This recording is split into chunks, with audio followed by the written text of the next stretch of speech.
Alors, comment se déroule une séance de constellation familiale et systémique en individuel? Chez moi, et il y a mille manières de pratiquer, donc la manière avec laquelle moi j'utilise les constellations en individuel, c'est avec des post-it. Pourquoi est-ce que je fais ça? C'est parce que en fait, en utilisant donc un bout de papier pour représenter une personne, un concept, une idée, eh bien en fait il n'y a aucune limite à la technique du coup. C'est ça qui est génial, c'est qu'on peut travailler vraiment avec des dizaines, des centaines en fait de papiers. Donc en constellation individuelle, vous allez pouvoir réellement travailler tout ce qui est dans votre tête par rapport à une problématique. Donc ça peut être, je suis bloquée dans ma vie amoureuse, je sais que du côté de ma mère, il y a beaucoup de mariages malheureux, je sais que du côté de mon grand-père, il y a une histoire terrible avec un mariage, un divorce, un suicide. Mais je sais aussi que dans ma vie à moi, il y a eu plusieurs choses en fait, et je me demande un peu finalement où est la clé. Eh bien, en constellation individuelle, il n'y a aucune limite et on va pouvoir tester toutes ces hypothèses. On va pouvoir vraiment aller de nouveau, non pas chercher la clé que le mental a l'habitude de nous suggérer, mais la vraie clé en fait, de dire ok, je pense qu'on n'avait jamais regardé ça et en fait c'est là le point. Alors je rappelle que les constellations familiales, elles sont connues essentiellement pour travailler sur les familles, mais en fait on peut analyser n'importe quelle situation. Ça peut être professionnel, amoureux, familial, amical.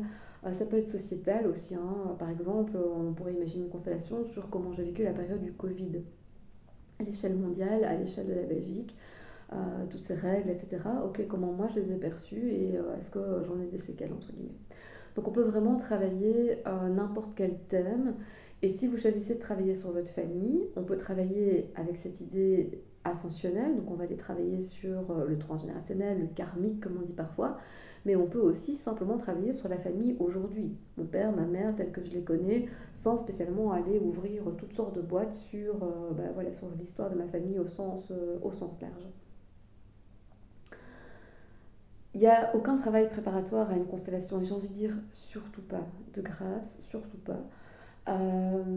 Alors, je crois très fort en la psychogénéalogie. Euh, Ça, je ne nie pas en fait la réalité de la psychogénéalogie, mais elle est inutile en fait en constellation. Donc, que vous connaissiez ou non le nom de votre grand-père, sa date de naissance, sa date de décès, etc., ça n'a aucune importance pour faire une constellation. Donc ne vous bloquez pas non plus par rapport à ça. Je n'ai pas besoin d'avoir des informations en fait sur votre famille, des informations quelconques. J'ai besoin de rien en fait pour consteller. Puisqu'on part du principe que de toute façon, les familles, mais de nouveau n'importe quel système, le monde professionnel, etc., fonctionnent aussi sur base de secrets, de façadisme, les choses qu'on montre alors qu'en fait derrière il y a autre chose. Et les constellations vont toujours s'intéresser à ce qu'il y a derrière.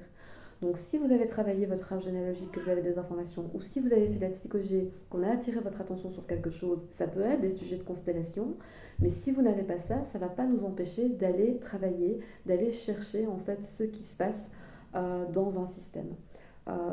Pour caricaturer, si vous voulez consteller au niveau professionnel, vous n'allez pas commencer à demander l'arbre généalogique de tous vos collègues, et pourtant on sait faire des constellations au niveau professionnel. Donc c'est juste pour dire qu'il n'y a pas de travail préparatoire et que si on vous demande un travail préparatoire pour une constellation, voilà, moi je suis très précautionneuse par rapport à ça. Je pense que c'est vraiment inutile, c'est du temps perdu pour dire franchement. Parce que la croyance dans les constellations, c'est que nous créons un champ énergétique où tout est possible. Donc même si on n'a pas accès aux informations à la base en arrivant, les informations vont émerger dans la constellation. Et nous croyons toujours beaucoup plus le champ, donc ce champ énergétique que nous avons créé, que ce qu'on a pu apprendre par ailleurs.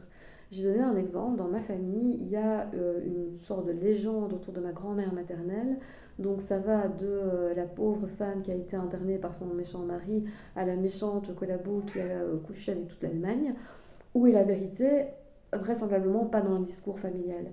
Et donc ça ne m'intéresse en fait absolument pas d'avoir la version des gens, elle m'est inutile, mais par contre ce qui m'intéresse c'est de voir ce qui va sortir dans la constellation et ce qui va sortir et qui m'est utile, parce que finalement ce que ma grand-mère a fait de sa vie, en fait je m'en fiche pour dire franchement, mais par contre ce qu'elle a fait dans sa vie qui a des conséquences sur la mienne, ça je veux savoir, je veux percevoir, je veux pouvoir aller ajuster. Donc dans une constellation, on peut travailler sur n'importe quelle époque, n'importe quel cadre. On va utiliser toutes sortes de choses comme par exemple, souvent ce qui est intéressant pour nous, c'est de créer différentes versions des personnages. Donc moi quand j'avais 6 ans, moi quand j'en ai 50, moi quand j'en ai 32, ça pourrait être moi quand j'en ai 87. Parce que ça, c'est une des grandes forces des constellations aussi, c'est de travailler sur passé, présent et futur. On peut tout faire en fait au sein d'une constellation. Donc dans cette constellation, vous allez pouvoir mettre toute une série d'hypothèses, de concepts, etc. Aussi ce qui vous manque et que vous voudriez voir émerger dans vos vies. Et c'est sur base en fait de toutes ces choses que vous voulez travailler qu'on va commencer à consteller. Alors qu'est-ce que ça veut dire consteller? Ça veut dire que dans un premier temps, en fait, on va replier les papiers pour travailler à l'aveugle, sans information, et on va venir faire un placement. On va déposer ces papiers sur, en général je travaille sur une table, et donc vous pouvez venir les déposer comme vous voulez. C'est déjà arrivé que des gens mettent tout dans un sac et on renverse le sac en disant voilà, ça c'est le foutoir qu'est ma vie.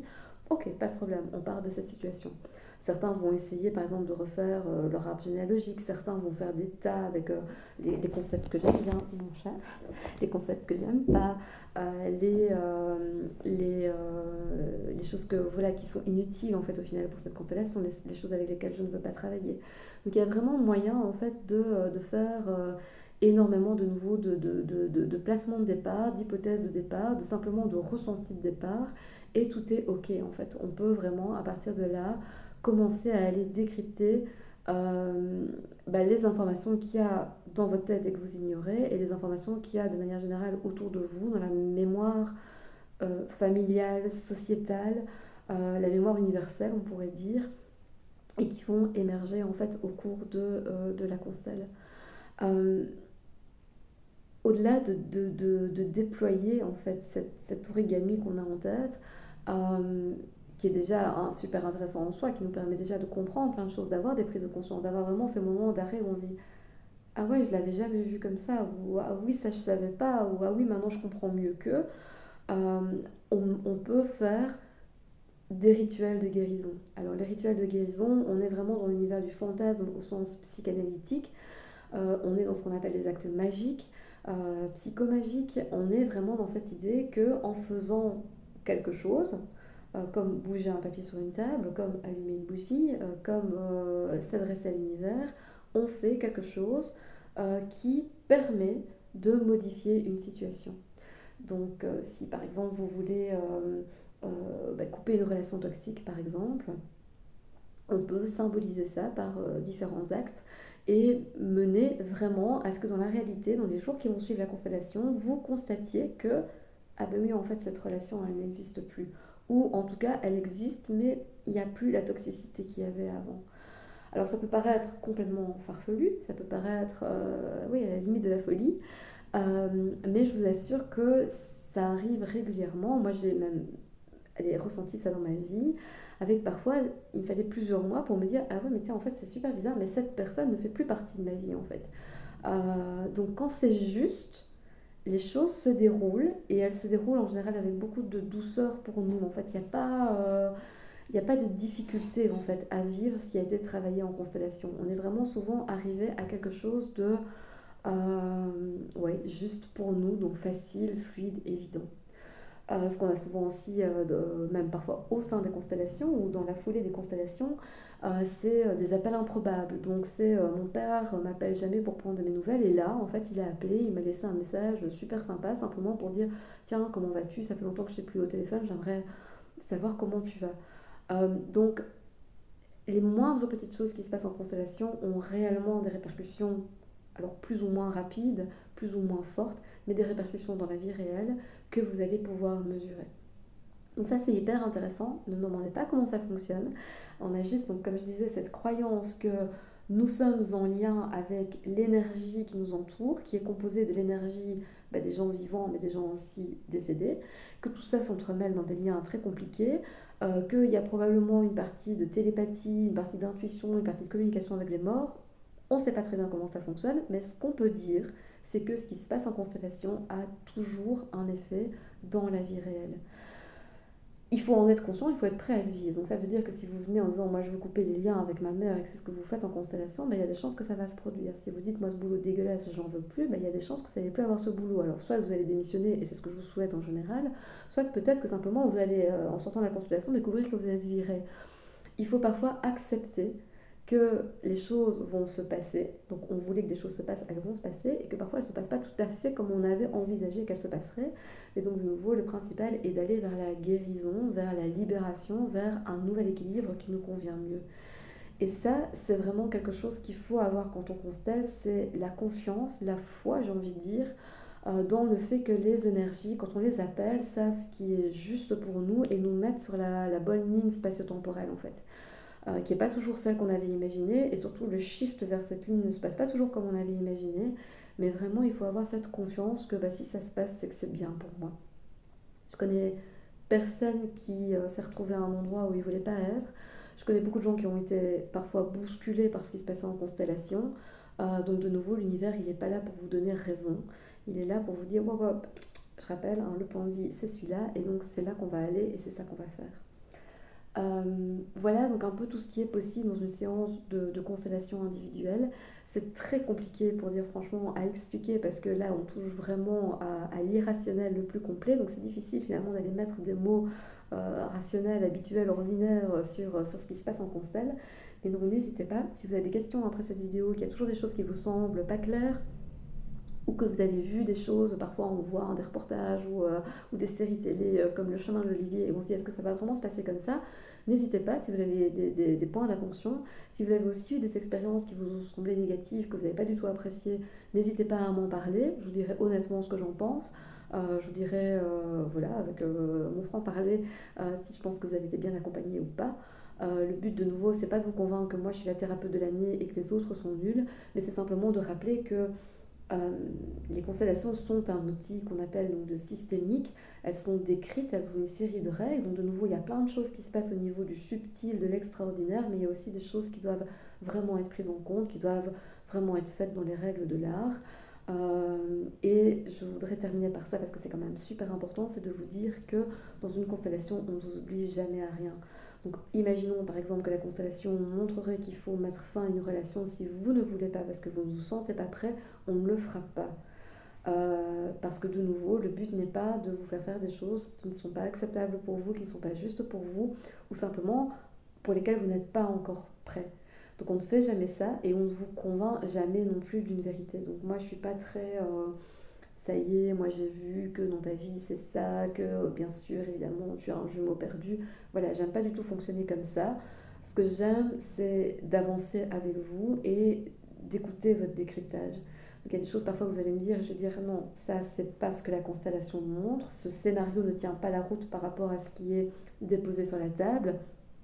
Mais pour le reste, il y a parfois plusieurs pistes qu'on peut évoquer et il y en a qui ne vont pas vous parler et c'est vous le maître du jeu. Donc ça c'est aussi super important à savoir en constellation, c'est que ne vous laissez jamais convaincre de choses qui vous semblent complètement hallucinantes et qui ne vous appartiennent pas. Ne vous laissez jamais non plus emmener sur des chemins qui ne sont pas justes pour vous. Je terminerai juste par ça, mais un jour une femme qui avait été violée m'a dit qu'elle avait dû en constellation demander pardon aux hommes pour avoir eu de la colère vis-à-vis de son violeur. Ok, ça c'est traumatique et jamais je ne ferai une chose comme ça. En constellation d'ailleurs, on ne travaille pas sur le pardon. On n'a pas besoin de pardonner ce qui nous a été fait. Au contraire, on a besoin de dire ce qui nous a été fait, de le rendre visible et de demander réparation par rapport à ce qui nous a été fait. Ça, c'est vraiment l'esprit des constellations. Donc on n'est pas là pour être Mère Teresa ou la Vierge Marie, accueillir toutes les peines du monde et comprendre tout le monde, etc. Non, ça en général, c'est ce qu'on fait dans notre vie déjà au quotidien. On excuse tout. Et donc dans les constellations, on va vraiment plutôt prendre sa place et appeler la réparation, la justesse, la libération, la guérison dont nous avons besoin. Voilà, n'hésitez pas encore une fois, si vous avez des questions, le plus simple c'est de me joindre par WhatsApp. Donc je vous rappelle mon téléphone qui est le 0492 23 93 00. Je suis en Belgique, donc si vous êtes à l'étranger, faites le 32 avant le numéro. Et si vous voulez m'envoyer un email, c'est l'âme en soi avec un seul E. Vous continuez avec Reiki, donc l'âme en soi Reiki en un seul mot avec un seul E, @gmail.com, et je répondrai bien volontiers à toutes vos demandes. À bientôt, bonne journée.